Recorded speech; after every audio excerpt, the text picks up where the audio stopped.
William Fritz Piaget Jackson nació el 9 de agosto de 1896 en Neuchâtel, Suiza. Fue el primogénito de Arthur Piaget y de Rebecca Jackson.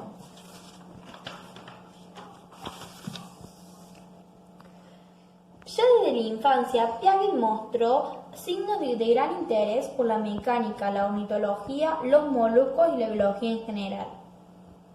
Mientras cursaba secundaria en el Instituto Latino de su localidad, a los 10 años de edad elaboró y envió un artículo sobre el gorrión alpino a una revista de historia natural, siendo esta su primera contribución y publicación científica. Tras ello, y durante la adolescencia, despertó en el joven un gran interés por la zoología y los moluscos. Entraría en contacto con Paul Gödel, director del Museo de Historia Natural, de quien llegaría a ser ayudante durante 4 años y tras los cuales llegó a publicar diferentes artículos de malacología. Acabada la educación secundaria, Piaget entraría a estudiar en la Universidad de Neuchâtel, licenciándose en la carrera de Ciencias Naturales y doctorándose en 1918 con una tesis relativa a la malacología. Tras ello, decidiría estudiar en la Universidad de Zúrich, donde durante un semestre estudió y empezó a adquirir interés por la psicología a partir de las obras de Freud o Jung. Empezó en laboratorios de psicología en dicha ciudad e incluso llegaría a realizar 2 publicaciones al respecto. Durante el año de 1921 publicaría un primer artículo sobre la inteligencia, el cual provocaría que recibiera una oferta de trabajar como director del Instituto de Rousseau de Ginebra. Desde su puesto iría elaborando diversas obras en que trabajaba el razonamiento, el pensamiento o el lenguaje infantil. Asistió también en 1922 al Congreso de Psicoanálisis de Berlín, donde conocería personalmente a Freud. En 1923 se casó con Valentin Châtenay, teniendo 3 hijos con ella. Su paternidad sería importante no solo a nivel personal, sino que también a nivel profesional, ya que sería la observación y el análisis del crecimiento y desarrollo de sus hijos lo que le conduciría a la elaboración de su obra más conocida, la teoría cognitivo-evolutiva, en el cual expondría los diferentes estados de desarrollo y la teoría constructivista. Para 1950, Piaget llevaría a cabo la elaboración de la epistemología genética, en la que trabajaba las estructuras cognitivas y los cambios evolutivos e históricos de la relación conciencia-entorno. 5 años más tarde, fundó y sería nombrado director del Centro Internacional de Epistemología Genética, cargo que ocupó hasta su muerte. Piaget recibiría a lo largo de su vida numerosos títulos y doctorados honoris causa, así como diversos premios internacionales por sus contribuciones científicas. Jean Piaget falleció a los 84 años de edad el día 16 de septiembre de 1980 en Ginebra, tras alrededor de 10 días hospitalizado. Su deceso es un acontecimiento de gran relevancia, siendo su legado y su contribución a la psicología una de las más extensas y relevantes del último siglo, pero este no es el único campo en el que trabajó, sino que también realizó diversas contribuciones en campos como la sociología, la filosofía o incluso la biología. Psicología genética. Esta teoría fue creada por el psicólogo suizo Jean Piaget y se basa en el desarrollo de la inteligencia humana. En este caso, la palabra genética no hace referencia a los genes, sino que a la génesis del origen de las estructuras lógicas. El planteo de esta teoría es evolutivo y no educativo, aunque la misma fue aplicada a la educación.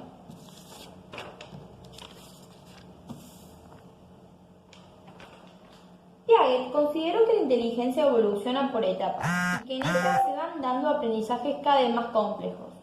También que la capacidad de aprendizaje depende del nivel de desarrollo cognitivo de un sujeto.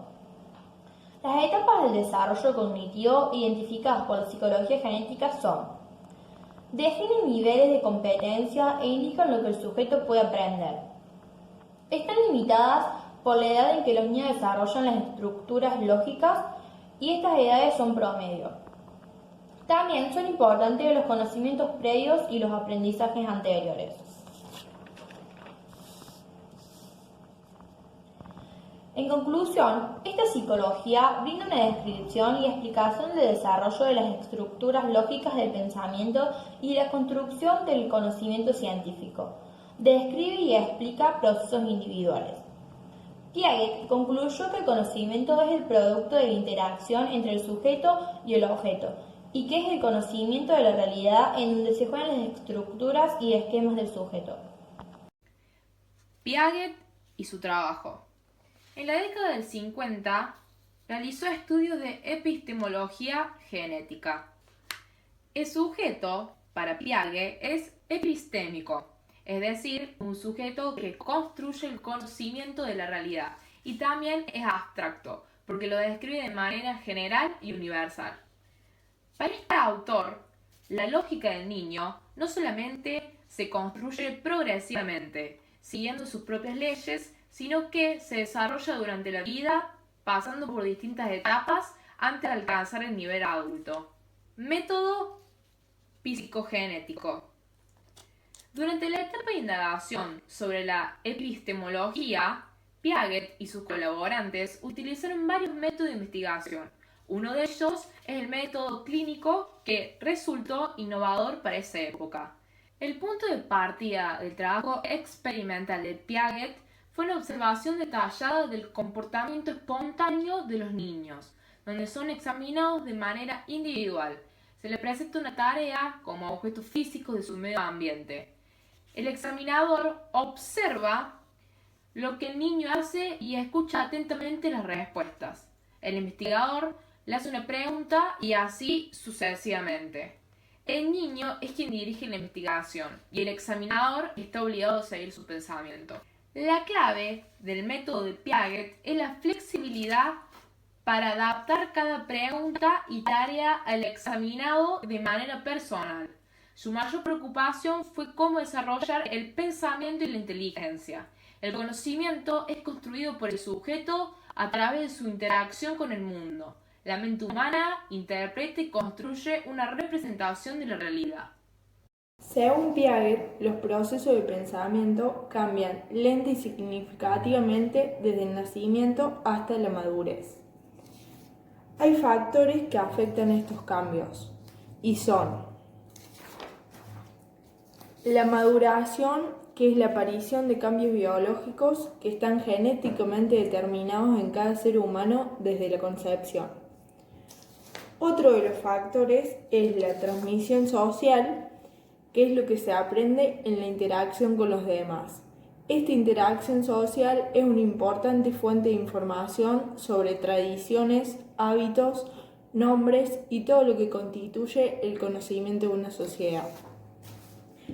Otro de los factores es la actividad, que es la capacidad del sujeto de actuar, de explorar, de poner a prueba y de manipular para aprender. Posibilita organizar la información, modificar los procesos de pensamiento y adaptarse a la realidad. El último de los factores es la equilibración, que es un mecanismo interno en la interacción del sujeto y su entorno. Implica respuestas a los problemas externos y en la interacción de un niño con su entorno se le presentan problemas nuevos para él. Y esto le provoca un desequilibrio al niño y una búsqueda de soluciones. Todo esto permite el desarrollo de las capacidades cognitivas del sujeto. Después se dan dos tendencias básicas que actúan de igual manera en el transcurso del desarrollo de la persona. Una de las tendencias es la organización, que es que todo sujeto nace con la tendencia a organizar sus procesos de pensamiento, es decir, su información y sus experiencias, en estructuras psicológicas que son las categorías mentales. Las más sencillas se combinan para formar otras más perfeccionistas y efectivas. Otra de las tendencias es la adaptación, que es un proceso orientado en dos direcciones. Una de las direcciones es la asimilación, que consiste en la incorporación de nueva información, nuevos estímulos o situaciones haciéndola comprensible con lo que el sujeto ya sabe. Tiende a la conservación y a la estabilidad.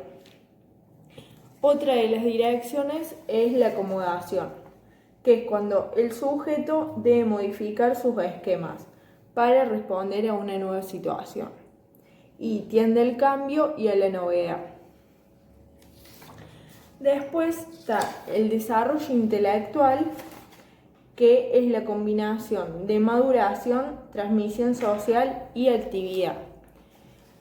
En esta teoría, este desarrollo intelectual está dividido en 4 periodos, que aparecen en un orden invariable y constante, y es necesario que la persona, para pasar a la siguiente etapa, haya cumplido los logros de la etapa anterior.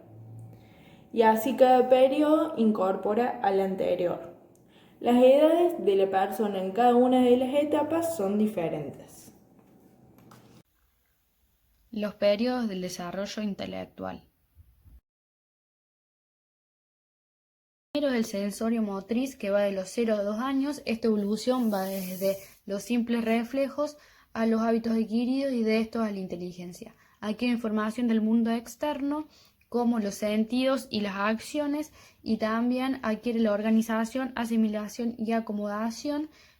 Por ejemplo, el reflejo de succión del pecho materno, mamadera, dedos o juguetes. Los reflejos comienzan a modificarse en relación con su medio ambiente. Y es el conjunto de la inteligencia porque realiza un acto con un fin predeterminado.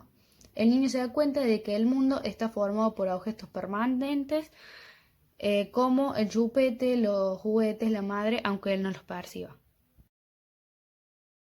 El preoperacional, de los 2 a 7 años aproximadamente, su importancia radica en poder representar un suceso, acontecimiento o un objeto que estén ausentes, mediante el lenguaje, ya que este es muy importante para el desarrollo de la inteligencia.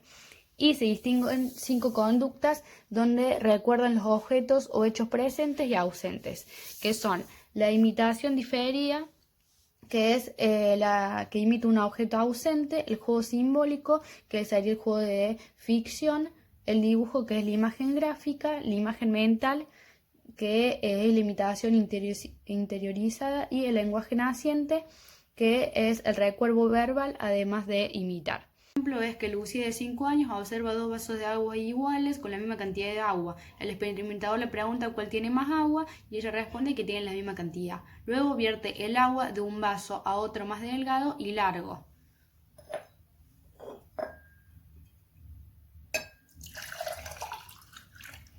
Y bueno, ella ahí responde que tiene más agua el delgado porque el nivel de agua es más alto.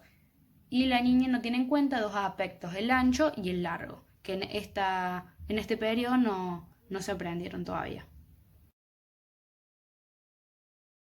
Este periodo es el operacional concreto, que va de 7 a 11 años aproximadamente. Este periodo corresponde a la escolaridad primaria, donde tiene importancia la educación y la interacción con los niños del aula. La vida social del niño va en aumento, y al interactuar con otros, el niño lo que hace es comunicarse, expresar sus pensamientos, utilizar el lenguaje y respetar el pensamiento de los demás. Descubre que su manera de pensar no es igual a la de los demás. Y la estructura mental se evoluciona y se desarrollan operaciones mentales. Y también comprende que los objetos pueden clasificarse de una manera y luego reclasificarse de otra manera.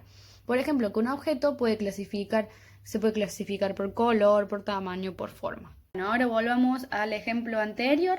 Si realizamos el mismo experimento con un niño de esta etapa, ante la pregunta del experimentador de cuál tiene mayor cantidad de agua, va a responder que son iguales. Va a explicar que por el ancho y el alto ya queda desarrollado el pensamiento operacional concreto. Y el niño adquirirá la conservación del peso y el volumen, cosa que el niño del periodo anterior a eso no lo tenía aún. Bueno, y el último periodo es operación formal, que va de los 11 a 15 años aproximadamente, y lo más importante es la distinción entre lo real y lo posible. También es hipotético deductivo, que esto quiere decir la capacidad de hacer afirmaciones que serán descartadas o no por la reflexión sobre las ideas, animándose a plantear también hipótesis de manera natural y simple. Y establece todas las combinaciones posibles para resolver un problema, alcanzando así su resolución. El adolescente que llega a esta etapa, ya que no puede ser alcanzada por todos, es capaz de entender y apreciar el álgebra y la crítica literaria. También lo que hace es utilizar metáforas y a menudo se ve involucrado en discusiones sobre la filosofía y religión y también sobre la moral, como la libertad y justicia. Otra característica es el egocentrismo adolescente, que se concentra en sus propias ideas y actitudes, de modo que creen que los demás coinciden con su pensamiento. Y también piensa que su conducta es permanentemente observada y evaluada, o que sus preocupaciones e intereses son compartidos con los demás. Bueno, ahora vamos a hablar de la teoría de Piaget y su aplicación a la educación. La producción teórica de Piaget ha enriquecido el trabajo de los pedagogos y maestros. Una de las ideas de él relacionadas a la educación es que la capacidad de aprender de un niño depende del nivel de desarrollo cognitivo alcanzado. El conocimiento de la teoría de Piaget es una guía para ayudar al docente a planificar la enseñanza, seleccionando contenidos y actividades adecuadas al nivel de pensamiento en el que se encuentra. Orienta qué propuestas pueden ser comprendidas por un niño y cómo ayudar a la evolución del pensamiento. También debe conocer qué sabe el alumno y cómo opera el pensamiento. A través de preguntas, el maestro estimula curiosidad del niño y lo guía hacia las reflexiones de sus acciones. El trabajo del docente debe encaminarse a plantear contenidos y actividades que promuevan en estado de desequilibrio o conflicto cognitivo en el alumno, estando el alumno obligado a buscar y encontrar la respuesta adecuada.